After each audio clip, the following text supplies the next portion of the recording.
पहली चीज जिसको हम लोग हाईलाइट करना चाह रहे हैं कि जिस तरीके से अपराधियों के लिए, असामाजिक तत्वों के लिए क्षेत्राधिकार की सीमा नहीं होती, तो जब अपराधियों पर टूट पड़ने की बात आती है, उनको नेस्तनाबूद करने की बात आती है, तब हम पुलिस भी क्षेत्र की सीमा में नहीं रहते। और उसका यह ज्वलंत उदाहरण है जिसमें एसओजी ने और जोधपुर रेंज की साइक्लोनर टीम ने मिलकर एक साथ इस बड़ी सफलता को अर्जित किया है। दूसरा संदेश जो मैं देना चाहता हूं कि यह सबक है उन लोगों के लिए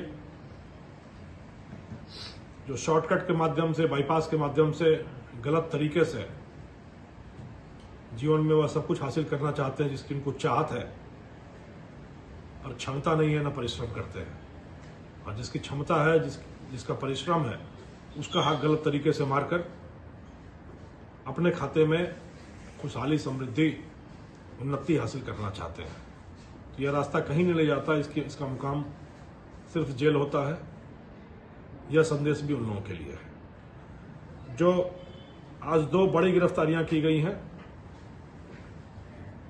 इसके लिए ऑपरेशन डैम्प लैंप चलाया गया था, DAMP LAMP। डैम्प का मतलब होता है कोई चीज जो सीली हुई हो, जिसमें सीलन हो। सीलन यानी कोई लीकेज हो जिससे सीलन होती है, और उससे एक लैंप जल रहा हो, यानी दीपक जल रहा हो। तो ये जो लीकेज है, ये पेपर लीकेज के बारे में है। और जो इससे लैंप जल रहा है, उस मुख्य आरोपी का नाम दीपक है, दीपक बिश्नोई। 2 आरोपी पकड़े गए हैं, दीपक बिश्नोई पुत्र बाबूलाल जो लूणी थाना क्षेत्र का रहने वाला है, और दूसरा मनोहर पुत्र पूनाराम जो रोहट, पाली के रोहट का रहने वाला है। जैसा मैंने पहले बताया, एसओजी और जोधपुर रेंज की साइक्लोनर टीम दोनों बिल्कुल मिलकर कंधे से कंधा मिला के काम कर रहे हैं। और जो भी युवा पीढ़ी के भविष्य के साथ खेलना चाह रहा है, उसके हौसलों को पस्त करने के लिए, उसको इरादों को नेस्तनाबूद करने के लिए एसओजी और हम मिलकर साथ काम कर रहे हैं। पिछले कई दिनों से एसओजी की टीम भी यहां थी और हम दोनों एक साथ मिलकर काम कर रहे थे ऑपरेशन डैम्प लैंप पे। किस तरीके से, अब मैं आपको 2 चीजें जो बताऊंगा, गिरफ्तारी कैसे हुई और इनका पास्ट, इनकी पृष्ठभूमि कैसे क्या रही है, उस पर चर्चा करेंगे। दीपक पे 25,000 रुपए का इनाम एसओजी की तरफ से घोषित था। 2 प्रकरणों में वांछित है वो, अभी फिलहाल के 2 प्रकरणों में वांछित है एसओजी के। एक प्रकरण है जो एएन भर्ती घोटाले से संबंधित है, और दूसरा प्रकरण है जो वन रक्षक भर्ती घोटाले से संबंधित है। किस तरीके से पकड़े गए, यह दोनों आरोपी तकनीक के सहारे चले और इनको लगा कि तकनीक ही नैया पार करा देता है। इन्होंने इस पूरे घोटाले में भी तकनीक का अहम इस्तेमाल किया और बचने के समय भी तकनीक से ही बचने की कोशिश कर रहे थे कि यदि हम अपने तकनीकी उपकरण बंद कर लेंगे, उसका इस्तेमाल नहीं करेंगे, तो पुलिस की रडार से गायब हो जाएंगे, यह मानकर ये चल रहे थे। पर एसओजी और साइक्लोनर टीम दोनों ही लगातार इस पर काम करती रही।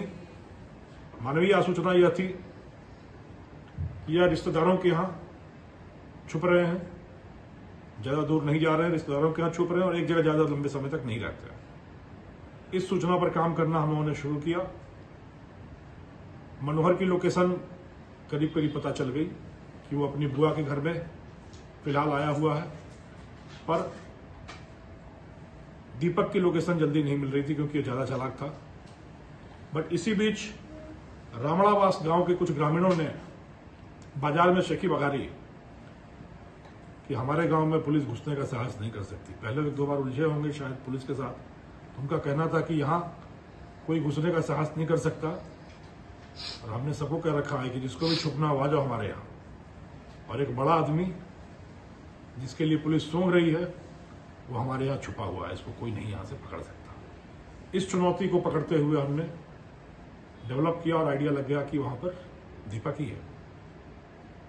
फिर ब्रूट लीगल फोर्स का इस्तेमाल करते हुए पहले सुबह इन दोनों जगहों पर सेक्शनल टीम के द्वारा और 1-2 अलग ठिकानों पे एसओजी टीम के द्वारा एक साथ दबिश दी गई और जिसको अपनी सबसे सुरक्षित मान समझ रहा था वहां से उसके गिरबान में हाथ डालकर राजस्थान पुलिस की टीम कानून के दायरे में ले आई उसको। तो यदि उन्होंने शेखी नहीं बघारी होती तो शायद थोड़ा समय लगता हमको पता करने में कि वो कहाँ है, बट उन्होंने शेखी बघारी कि यहां पुलिस का घुसने का साहस नहीं हो सकता और इस दुस्साहस का परिचय दिया। तो इस दुस्साहस का जवाब दीपक की गिरफ्तारी के रूप में आया। तो इस तरीके से ये दोनों पकड़े गए हैं। इसकी कथा जो अभी तक इसकी पूछताछ से आई है वो बड़ी ही रोचक है। इसकी पुष्टि आगामी अनुसंधान में और आगे होगी। और प्राथमिक पूछताछ से जो चीजें आई हैं, यह व्यक्ति 2014 में जेल प्रहरी के रूप में भर्ती हुआ। 2014 से इसने 9 साल तक जेल प्रहरी के रूप में काम किया उदयपुर, राजसमंद और आसपास की जेलों में। और बहुत ही हैरत की बात यह है कि वह भर्ती भी ब्लूटूथ के माध्यम से हुई थी।